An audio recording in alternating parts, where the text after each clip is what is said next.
Le DAF Fresh Morning, c'est 104.5 tonnes de bonne humeur. Tous les matins sur Urban FM. La meilleure radio de la capitale. La meilleure radio de la capitale. Vous êtes sur les 104.5 Urban FM, la station urbaine, et vous écoutez le DAF Fresh Morning. On a René-Ruth. Rebonjour, tu nous emmènes découvrir quoi aujourd'hui? Fresh, on va du côté de la Chine, où on va parler du Rotenboot. Rotenboot. Oui, je pense que tu as déjà vu. Je pense que tu as vu déjà la vidéo d'un, on va dire, c'est un robot policier. En Chine, c'est rond comme ça. Ils se baladent avec depuis déjà quelques semaines. Et ils arrivent à faire des contrôles. Non, ils sont là depuis des années. Ils étaient là depuis les Jeux Olympiques. C'est le go technologie en fait. Mais là, ils étaient en mode test. Mais depuis les Jeux Olympiques, ils étaient déjà là, le robot rond là. Oui, le robot rond. Maintenant, là, ils ont déployé ça dans plusieurs villes en Chine. D'accord. Donc là, ça aide. Ils avaient emmené ça à Dubaï à l'exposition universelle. Tu as vu ça là? Oui, je l'ai vu. Il passe comme ça là. C'est beau. À Dubaï. Ouais. Ils ont quitté de la Chine avec ça. À l'exposition universelle, tu voyais des trucs terribles. Oui. Tu voyais des robots toujours en mode innovation. Oui, tu voyais des robots qui livraient la nourriture. Tu vois, assis comme ça, le robot livre un robot comment qui livre la nourriture? Un robot qui livre la bouffe. Tu as commandé la bouffe, il vient à ton pavillon. Si c'est le pavillon Gabon, tu as l'application, tu commandes. Et puis le robot vient au pavillon Gabon. Il t'apporte la nourriture. Il s'ouvre, la nourriture est dedans, tu prends. Tu pars. Il referme, il te dit merci, il part. Donc, il discutait. Bon, en fait, il n'y a pas qu'il discutait. Tu discutes pas avec toi. Parce que là, il a déjà certaines phrases qu'on a implémentées. Donc, il sait que quand il donne la nourriture, il connaît le geste qu'il fait. Non, donc, il ne donne pas. C'est-à-dire, c'est comme une boîte. À l'intérieur, ça s'ouvre. Et toi, tu récupères ta nourriture. Et voilà, il se referme, il tourne, il part. Tu as déjà tout payé, tout. C'est de l'application. Oui. Si le robot s'est déplacé, c'est que tu as commandé, tu as dit ton endroit, tu as payé. Est-ce que ça ne t'effrayait pas? Non, ça me Mais tu t'es dit que oui, c'est le futur et on a besoin de ça. Moi, je veux être comme genre... tu as recevé iRobot, la maman de Will Smith, la grand-mère. Là. Je veux être comme elle. J'ai le robot dans la maison qui fait tout. Tu viens seulement le soir, tu dors. Oh, mais c'est abusé. Tu imagines, on a Rotenboot ici avec la police. Mais là, ça, c'est pour la police. Oui, pour la police, ce serait cool. C'est que quand ils n'arrivent pas à aller sur certains terrains, ils envoient le robot. Donc, il descend directement, il prend les informations parce qu'ils peuvent filmer. Donc, il prend les vidéos, il prend les photos directement et il envoie ça à la base. Donc, à certains policiers avec qui soit il fait la patrouille ou encore directement à leur agence même. Donc, on a ce robot Rotenboot RTG, donc qui est développé par Logan Technology du côté de la Chine et on parle d'une innovation majeure dans le domaine de la robotique policière. En fait, c'est un robot sphérique, pas comme le robot d'Elon Musk là, qui est conçu pour assister les forces de l'ordre dans des missions assez variées, donc grâce à ses capacités technologiques avancées et surtout sa polyvalence unique. Après, est-ce que tu penses qu'il est assez rapide? La rapidité. Mais c'est un robot, il est formé pour faire beaucoup de choses que l'homme ne peut pas faire. Tu te rappelles de Steve Austin, l'homme qui valait 3 milliards. Tu as vu là? Non, tu n'étais pas né, toi. Tu n'étais pas né. Tu sais que je peux regarder un film de 75, ça n'a pas dit que je étais forcément... Steve Austin, tu vas trouver ça encore. Voilà je ne sais même pas s'il y a encore les bandes. Je pense que la RTG quand même. Je pense que tu vas fouiller la RTG, ils ont les films là. Un homme bionique, si tu as vu une partie robot, une partie être humain. Tu vois. Tu as vu comment il préparait déjà les anciens. Préparait. Après, Van Damme est venu avec Cyborg, tout ça. Mais nous, on avait déjà Steve Austin, l'homme qui valait 3 milliards. Donc, les films, là, tu te dis que, oui, mais les Américains, ils sont toujours à l'ouest. Ils nous parlent des robots, ils nous parlent de la Lune et autres, les catastrophes naturelles. Ils travaillaient déjà normalement. Les intelligences artificielles, quand on était petit, on avait une série qui s'appelait Automate. Tu vois, les intelligences artificielles, c'est des trucs que les gars, ils ont expérimenté depuis. Ils viennent seulement nous lâcher ça comme ça. Alors qu'ils ont déjà maîtrisé l'utilisation. Nous, on se précipite dedans sans maîtriser les tenants et les aboutissants, justement, les fonds et les damanteaux. Eux, ils pensent au futur. Tu vois, quand on parle... Non, on ne pense pas au futur. Non, pas vraiment. Aïe. Non, pas vraiment d'Afresh. On va pas se mentir. On va pas se mentir quand même, pas vraiment. Eux, ils se disent sûrement que dans 20 ans, dans 30 ans, dans 40 ans, qu'est-ce qu'on va laisser, par exemple, à nos enfants? Ils vont vivre avec quoi? Aujourd'hui, on parle de ChatGPT, on parle de Perplexity, on parle de certains robots. Mais tu imagines, en l'an 2050, comment ça va être assez développé quand on parle de robotique, que ce soit aux États-Unis ou encore en Chine? Déjà là en Chine, ils ont ce robot là, donc il peut atteindre une vitesse maximale de 35 km/h. Toi, tu es contre ou pour les robots? J'ai l'impression qu'à chaque fois que tu parles des robots, tu es un peu contre. Non pas. C'est pas possible ça. Tu as un comportement Non pas que je archaïque. suis contre. Je pense à certains emplois seulement. Mais il faut se réinventer.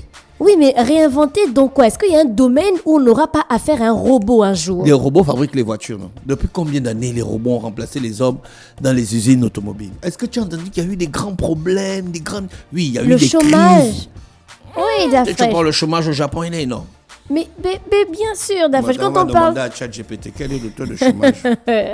Ok, donc Rottenbot peut aller à 35 km/h et pour donc le tout-terrain, donc il est capable de naviguer sur des terrains difficiles. Il peut aller sur la boue, il peut aller sur les rivières sans perdre en efficacité et on a aussi sa résistance. Donc Rottenbot pèse exactement 124 kilos et il peut supporter des impacts allant jusqu'à 4 tonnes et surtout franchir les obstacles comme les marches ou encore les bordures. Après, on se demande sûrement comment est-ce qu'il se déplace et autres. Est-ce qu'il a un système en rapport avec l'intelligence artificielle? Oui, donc on a un système de navigation assez avancé. Donc on a le GPS, par exemple, pour un positionnement précis. On a des capteurs ultrasoniques, on a des caméras intelligentes pour éviter les obstacles et surtout analyser l'environnement. Vous savez qu'il y a des endroits où l'homme ne peut pas accéder assez facilement. Donc là, on peut, par exemple, envoyer ce robot-là, Rottenbot RTG. Donc c'est vrai c'est 124 kilos, mais il peut supporter quand même des tonnes allant jusqu'à 4 tonnes, des charges allant jusqu'à 4 tonnes et il est assez rapide. On a aussi donc la stabilisation pour maintenir son équilibre même à haute vitesse et on parle bien sûr de l'intelligence artificielle. Donc ce robot permet de la reconnaissance faciale pour identifier les criminels reconnus.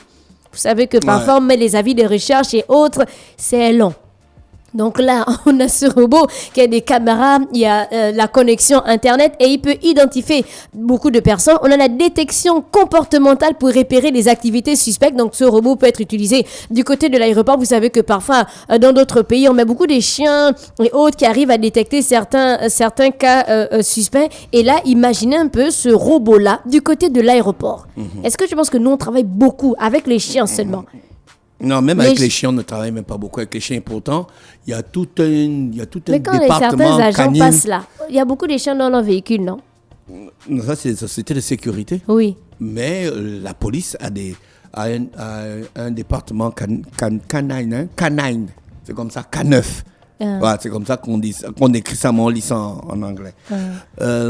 Les chiens, on les voit pas là. Ils ont tout un département. Ils ont fait des essais même, c'est Fallon qui est allé couvrir la communication de cet événement. On les voit pas trop. Voilà. Depuis que les robots ont remplacé les hommes dans les usines. Voici ma question. Vas-y. Depuis que les robots ont remplacé les hommes dans les usines automobiles au Japon, le chômage a augmenté véritablement? Non. Le chômage n'a véritablement pas augmenté au Japon malgré l'automatisation croissante des usines, notamment dans l'industrie automobile. Donc les robots, c'est pas un problème. Si. Le problème, ce sont les paresseux. Comment ça, les paresseux? Tu imagines si tu travailles dans une usine et que tu es peut-être dans l'assemblage d'un produit. Et puis on vous dit, bon, on va maintenant mettre les robots. Sachant que le robot peut faire les tâches de 5, voire peut-être 10 personnes. Ces 5 ou 10 personnes-là vont faire quoi exactement? Avant la reconversion. Est-ce que directement tu vas à la reconversion comme ça? Non. Ça veut dire qu'il y aura un temps. Oui. Et ce temps-là, tu fais quoi? Mais en fait, l'usine va te mettre dans autre chose. On a toujours besoin de l'homme vaillant. Et pas toi qui disais la dernière fois qu'il y a certains métiers qui vont disparaître à cause de la robotique. Oui, mais tu te reconvertis. Maintenant, si tu es paresseuse, tu ne vas pas te reconvertir. C'est le problème de qui? Tu crois que on calcule les paresseux? Non, il n'y a pas de quand on parle de robots, on a aussi le lance-filet pour immobiliser les suspects. Il distribue aussi les gaz lacrymogènes. Aussi, donc imaginez un peu quand on a peut-être affaire à des grèves ou encore à certains mouvements. Et puis tu as ce robot qui arrive là et puis bim, gaz lacrymogène sur vous maintenant. Bombardé par qui? Le robot. C'est assez bizarre. La grève des étudiants, tu envoies 2 robots. Balance-moi les lacrymogènes, vous lancez le caillou sur le robot, c'est pas grave. On va fabriquer un autre demain.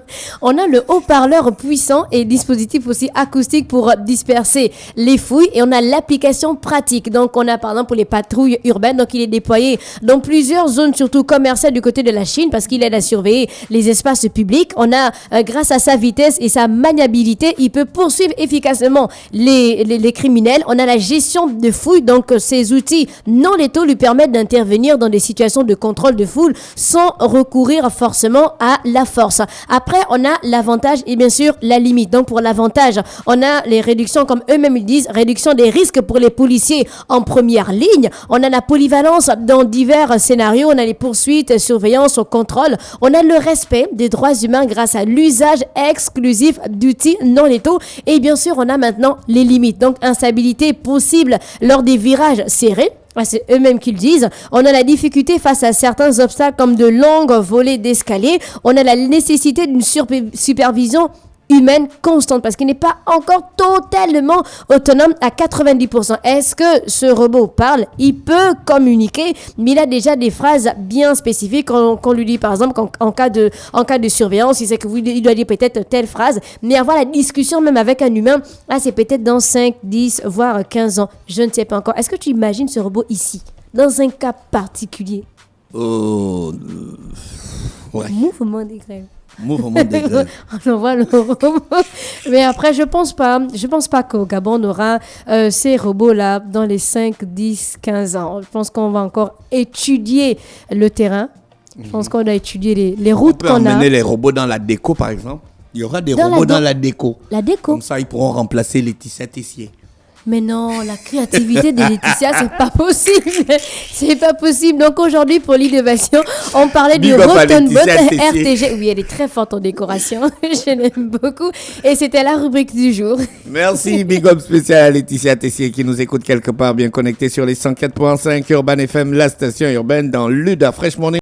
Le Da Fresh Morning, c'est 104.5 tonnes de bonne humeur. Tous les matins sur Urban FM. La meilleure radio de la capitale. La meilleure radio de la capitale.